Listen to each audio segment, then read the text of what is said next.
Hey, what's up, guys? Warren Ness. Hope everybody's doing well today. It's going to be a quick video. It's going to be an overview of our upcoming class, which is going to be June 5th through the 7th, Wednesday, Thursday, Friday, respectively. This video is just going to kind of do an overview with some snapshots of some previous classes that we have done and kind of what to expect. So further ado, let's just jump right in. I'm going to go ahead and close my video down so we can share the whole screen. Let's get into it. All right. As you can see, it's going to be June 5 through the 7th, and really excited about this one. We're going to be covering a lot of good material. The classes just tend to get a little better over the years as we all continue to evolve, expand our knowledge set. All right. This focus is going to be on vertical concrete carving, coloring concrete, and we're going to be casting some tiles. It's going to be really cool. I'm a big fan of that. I think it helps assist with some of the aesthetic looks with carving. I think carving by itself looks great for certain things, but it looks even better when it's augmented with something something a little different, especially GFRC, because the surfaces are usually flat. You can cast them as tiles and use different materials for that. So I think it's pretty cool. Also, we cover all the mix designs. We do whiteboard discussion. We're going to answer all your questions on, mix design troubles. Maybe there's a particular sand you can't get in your area, how to work around those challenges. Bob and Nick is also going to be there. They're really knowledgeable on mix designs, even outside of carving, because they're doing something more structural and that has to have a little more integrity than your typical carving mix. So really good. Jump to the next slide. Put some eye candy in here to show you some of the finishes that we've done over the years. Some of this is just work I've done over the years.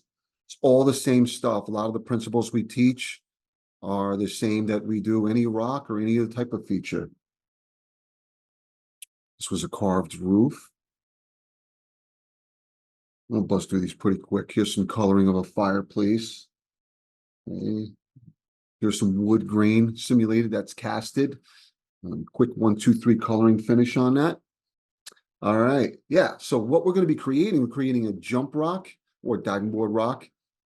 And yeah, this is good because it covers a lot of different things. How to cut the foam, maybe using rebar in this case, maybe it's solid fill. Nevertheless, shape design, form, and functionality are going to be key things when doing this. And this is going to be the case with any job. There's going to also be form and function, unless it's just an outcropping boulder, which at that point, it's just aesthetics are just the main importance. Okay. Next slide. You see me and Bob, we do a lot of whiteboard theory, really important. Rather than just jumping hands on in, it's important to kind of go over the whiteboard discussion, cover mix design, shape, theory, etc. All right, here's a couple of pictures of some diving board rocks. Let me grab the pencil here. Just do a quick little demo, kind of what we're going to be discussing. All right. So as you can see, change my brush.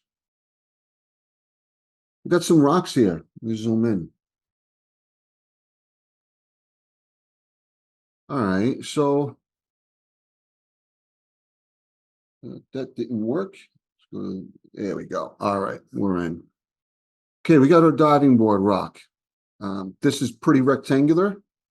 This is something we could add a little more spice and sizzle to. This one's pretty cool. I do kind of like the shape on this, but it's still lacking, I think, some aesthetics. Obviously, they had to use traditional masonry here, right? Kind of round. But I do like the way the stairs go up. That's pretty cool compared to some of those other examples that we have in here. Check this one out. Now, this one's interesting that it looks like the surface texture is pretty slick up here.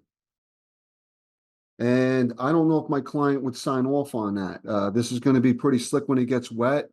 We can change that with vertical carving. Also, this eased edged, could be good for some things. I can see this maybe as a slip hazard.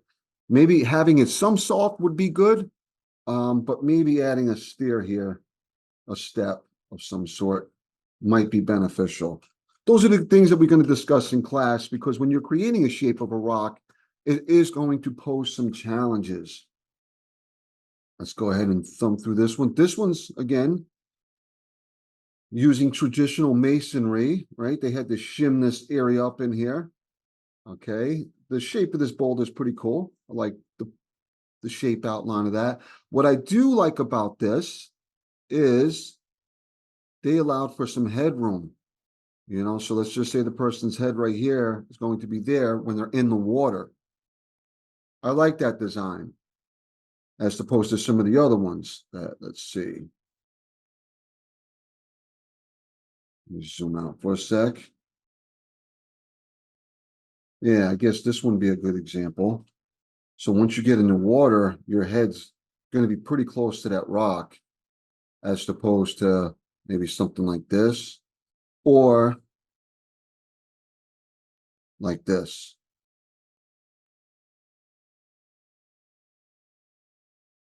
Nevertheless, all right, let's continue on. Let me delete that layer. Yeah, like I said, form will follow function. Functionality is king, right? It has to perform. In the essence of the diving rock, we got to make sure that they can get on the rock safely, or their kids or elders. How slippery will it be? Is it going to be sealed? And also, what about the edge details? Is it going to be sharp on the bare foot? So those are some of the things we discuss, as well as the aesthetics. It's got to look good. It's got to look like a rock, and it's got to contain realism. All right. Next slide. Some examples of some shape language. You see on the upper left-hand corner, we've got our rebar structure. The bottom left would be the intermediate stage of the hard coat, and then the coloring and the special effects on top of that off to the right. Next slide. Design, and more design is critical. It's important to design from the beginning. It's going to be important. It's going to help you troubleshoot some of the things that may not appear when you're doing the job. So pretty key. We go over that as well. Here's some examples of some design work we've done for a pool remodel. You see, this is what it looked like before. Let me pan over here. This area right in here, and pixelated. But we did an overlay over that. We did some design. You can see we kind of jazzed it up a little bit, add some better stairs, some better looking rock work, more pleasing to the eye. And then we did a dive rock here. It's got 4 steps, 1 built into the rock, and then 3 going up the layers. All right, next slide. Let's go window, fit on screen, view, fit on screen. Okay. Some color work and some carving examples. Okay. Going through this pretty quick, want to be as brief as I can. Some wood grain coloring off to the left. We've got some boulder work on the right with some coloring. Okay, in addition, we're creating a wall feature. We have a wall we're going to attack. We're going to be doing some carving and also some cladding or tiles. They're going to be 2 foot by 2 for 18-inch by 18-inch that are going to help finish out a wall. Pretty cool. I've done classes before. We've combined carving and cladding or casting. Really, really powerful. It's something that could be streamlined in your shop. You can cast these on your rain days that you're not in the field. I'm a big fan, big proponent of that. All right. Next slide. Here's some examples of some tiles off to the left. Some molding on the right, which we're going to be using to cast these tiles. Show you what release agents we use, stuff like that. Yep, this is going to be hands-on. We're going to be getting dirty. We're going to be making mixes. So bring your work clothes and boots. It's going to be fun. Here's some more eye candy.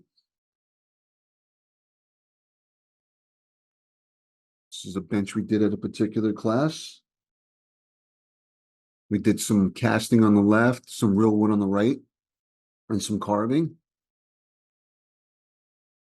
Some more eye candy, some foam core boulder action. And I think we're kind of getting to the tail end here. Yeah, where is it held at? It's going to be held at Trinix facility. They've got a really nice facility up there. Really great people. Bob, Rich, Mark, the rest of the guys. Probably one of the last of the Mohicans when it comes to mom and pop shops. Be able to call up, still have a good network in terms of training and people they've trained over the years, and it's kind of a camaraderie family as the years go on. So pretty cool. If you've been on the fence on taking a training class, I think this is the time to jump in. It's at networking, skills, and yeah. Trinic also has really good free, yes, I use that word free. They have free classes. Check them out at trinicllc.com. Let's see, go to the slide here. Yeah, on the learning resources, you can check out their free classes, get a hold of Rich and see when they're coming up. I would definitely take full advantage of those. They do a lot of casting, a lot of GFRC, spray up. Some of the stuff that we're going to be dabbling into, they dive in more. So if that stuff interests you, I wouldn't hesitate, as these classes do fill out pretty quickly. All right. Flying in. Go ahead and email Rich or myself on lodging. I'm sure there's some B&Bs around, some popular hotels and chains. All right, that concludes this video. I hope to see you there. Feel free to reach out with any questions you may have. Sign up at rocksculptortraining.com under live events, and I hope to see you guys there. All right, guys, take care. Peace out. Later.